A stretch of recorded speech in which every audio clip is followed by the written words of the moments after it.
एक ऐसा अवतार जो न जानवर थे न इंसान, न दिन में आए न रात में, फिर भी सबसे ताकतवर राक्षस को चीर दिया। जी हाँ, मैं बात कर रहा हूँ भगवान नरसिंह की, जिसकी एक मूवी भी बन चुकी है, महाअवतार नरसिम्हा। प्राचीन काल में हिरण्यकशिपु नाम का एक असुर राजा था। उसने ऐसी कठोर तपस्या की कि देवता भी कांप उठे।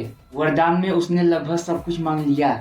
ना मनुष्य से मरू, ना पशु से, ना दिन में ना रात में, ना धरती पर ना आसमान में, ना किसी शस्त्र से ना किसी अस्त्र से। वरदान पूरा होते ही अहंकार आसमान छूने लगा। हिरण्यकशिपु ने आदेश दिया, अब से पूरे लोक में मेरा ही नाम लिया जाएगा, कोई विष्णु या कोई और देवता नहीं।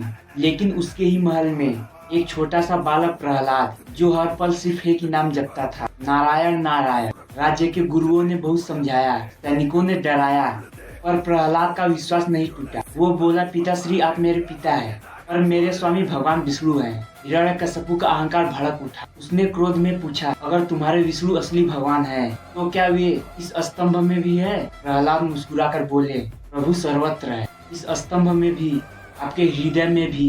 इतना सुनते ही राजा ने क्रोध से कांपते हुए गदा उठाई और स्तंभ पर पूरी शक्ति से प्रहार किया। और अगले ही क्षण वातावरण में ऐसी गर्जना गूंजी जैसे कभी किसी ने सुनी न हो। टूटा हुआ स्तंभ फूट पड़ा और उसके भीतर से प्रकट हुए आधा सिंह आधा मनुष्य भगवान नरसिंह।